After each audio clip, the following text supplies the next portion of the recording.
Hey guys, it's Amber, and today we're going to be going over the amount of money that you will need in your bank account before you make an offer on a house. So stay tuned and get ready to take some notes. We're going to break it all down.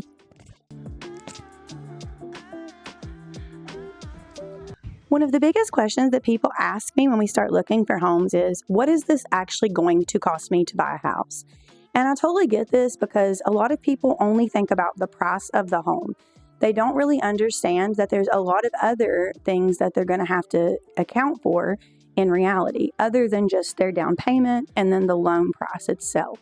So during this process, you're going to want to have a starting amount in your bank account so that you're able to do proper due diligence and cover all of these costs. So we're going to be breaking down all of these costs here in this video and basing this on the Bristol, Tennessee and the Bristol, Virginia area and the surrounding areas here in Northeast Tennessee and Southwest Virginia.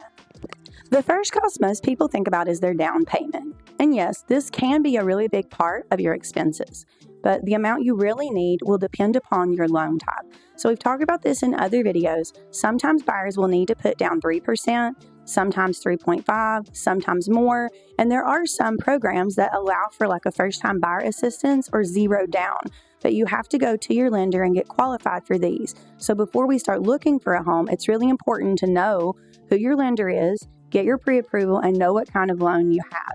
And there are some other videos where we talk more about that, but your lender will be able to tell you which type of loan is best for you once you give them all the information. And then we use that to decide how much are you actually going to need down, and that's sort of the starting point. So you'll want to do that before you really start looking at homes. We need to know the kind of loan you have, how much you're required to put down, and then the lender will be able to help you estimate the fees from that point.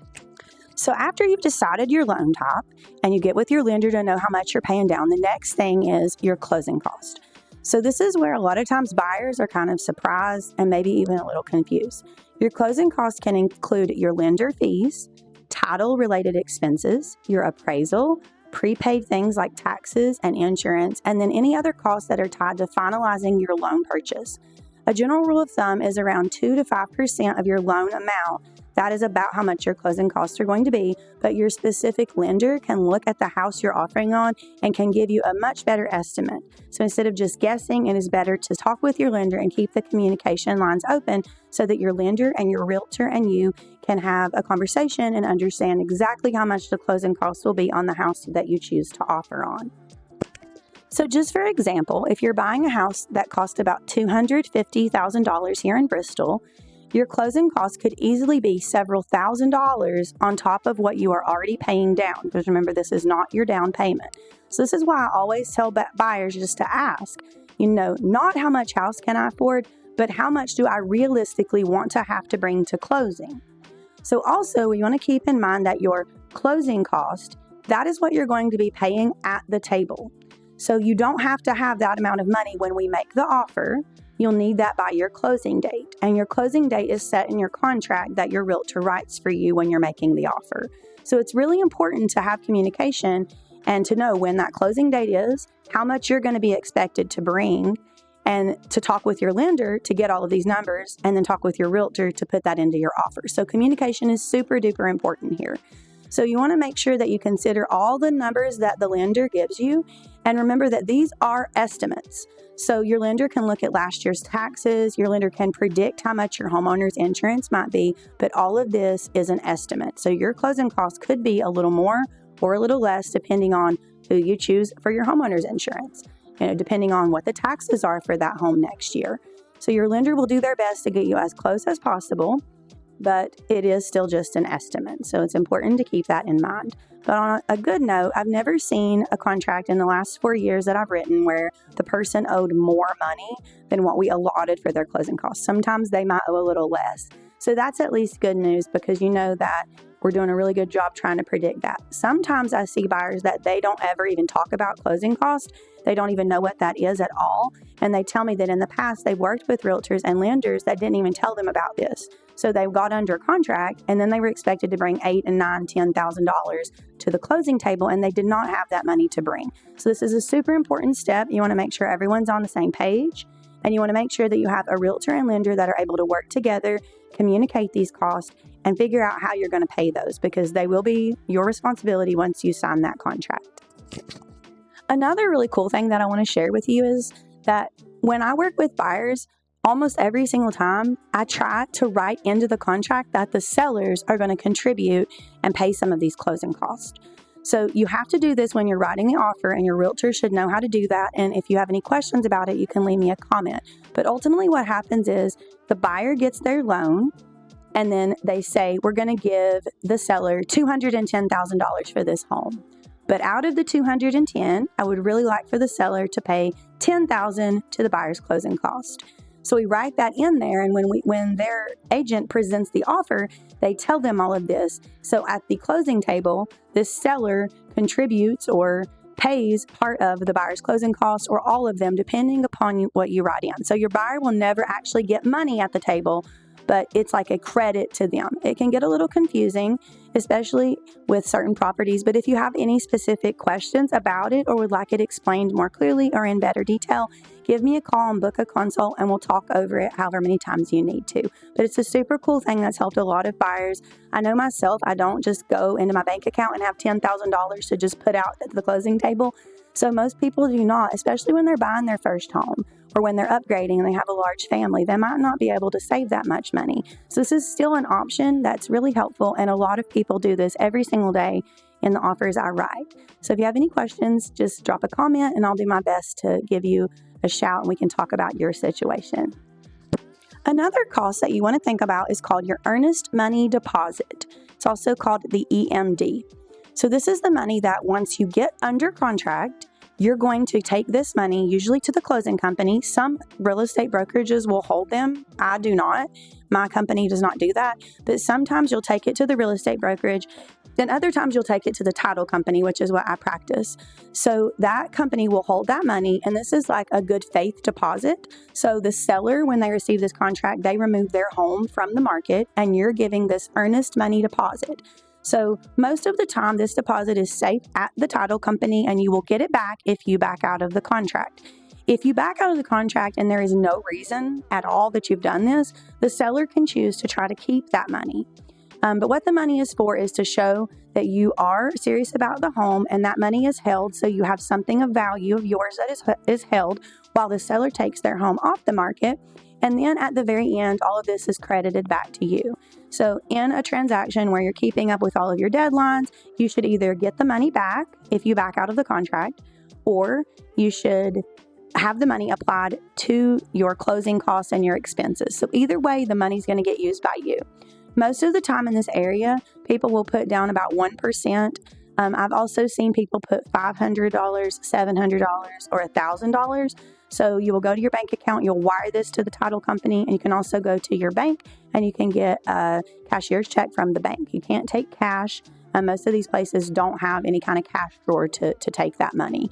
So you're giving up the earnest money deposit. And like I said, at the least I've ever seen it be is about $500. So you want to have that ready when you make your offer. Once your offer is accepted, your realtor will give you instructions on where to take that money to. So you have that ready in your bank account. And you want to be sure to get a receipt, especially if you have a lender, because your lender will source where this money comes from, and they'll just make sure that come right out of your account. So again, if you have any questions, just drop a comment. I'm happy to try to help look at your situation. The next cost that we're going to talk about is the cost of inspections. I always want to make sure that my buyers know that it's really important to get your inspections. This is your due diligence period. So the way it works is you offer on the home, you get under contract, you give your earnest money, and now you have a set time to do these inspections. So this is where we are able to have any person we want to go in who is a licensed professional. We can have a licensed home inspector, a licensed electrician, a licensed plumber, a licensed HVAC person. All of these people can go in, but it is up to the buyer to pay for this. So if a person charges you like a $200 fee to go out and inspect the HVAC, that's perfectly fine as long as you do that during your inspection period, and then the buyer will pay for this. So sometimes you're able to get the money back in different ways. Some lenders will take these invoices and be able to credit you back for certain loan types, but that is not always the case, so do not plan for that. You want to make sure you have the money in your bank account to pay for these inspections, because at the time that you get them done, that's when you pay for them. So we go under contract, you have your inspection done 2 days later, that's when you owe money to the inspector, and you're not getting that money back. Even if that inspection is a really bad one and you back out of this contract, You've paid the inspector and he gave you your inspection. So you're not getting that money back. So these are definitely costs to plan for. I do have some pricing on local inspections for the Bristol, Tennessee, Bristol, Virginia, and the surrounding areas for different inspectors that my clients have used and loved. Some of these prices start around $350 and go up depending on what you want inspected, depending on the square footage of the home, depending on how far away the home is from where that inspector usually leaves. So it depends on a lot of things, but you do want to make sure to save that money because it's a very important thing that you want to invest in doing the proper due diligence before you move forward and purchase the home. So speaking about the inspections that you'll pay for, the different kinds of inspections that most people will get a general home inspection.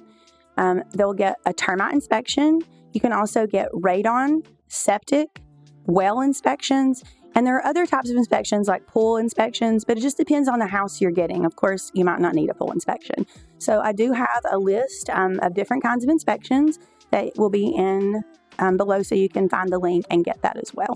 So you can also have any other inspector, like we already said, like electrician and stuff comes out, but they do need to be licensed, and they'll usually provide you with some kind of invoice and report. So it's really important to talk over with your realtor what kind of inspections you need. You do have to put in the offer in most states that you're getting these inspections. So if you don't have that in your offer, then you're not going to be able to get that. So it's really important that you plan for all of this before you make an offer. Another cost that you're going to have to pay for is the appraisal. So if you're getting a loan, your lender is usually going to require that you have an appraisal. There are certain times when they don't, but they normally will have you get an appraisal. So what happens is it is not the home inspection. Okay, they're not inspecting your home for safety. They're looking at your home and giving it a value based on the market and the surrounding properties that have sold. So in the Bristol, Tennessee, and all the surrounding areas, an appraisal is usually around $650. Sometimes more, sometimes less. You pay this to your lender. So you'll either give your lender the money. Sometimes if you're using like a bank, they'll take it out of your bank account, and you don't pick the appraiser. Your lender has different appraisers that they use, and they'll send out an appraiser. So pretty much you just pay for it and your lender takes care of that for you. If you're using cash to buy a property, you can still get an appraisal, but then you would need to find the appraiser, pay the appraiser, and schedule all of this. So if you're working with a realtor, talk with them and see which appraisers they might recommend for you in the area, and they can help you get all of that set up. But your appraisal, either way, is paid for by you. And if you're working with the lender, like we said, that lender, you'll basically pay that lender, and then they will set all of that up for you. They'll contact the listing agent, they'll get themselves scheduled, and then once they do all of that, they'll send the report back to your lender, and your lender will tell you if the home met the value that you offered. But still, that's an expense that you have to pay for. So you want to make sure you have that amount of money in your account before you make an offer. Then there's always the cost that people forget about, like moving expenses, utility deposits for your new place.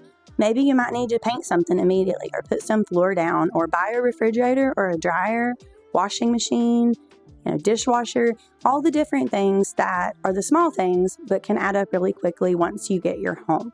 So it's really important that you have a little bit of money saved. And this is why buying a home is not just about being able to afford the monthly payment, but also being prepared so that you upfront have money in your bank account and you have a plan. So one thing I really want the Bristol area buyers to know is that you might not have it all figured out, but you don't have to do it all alone.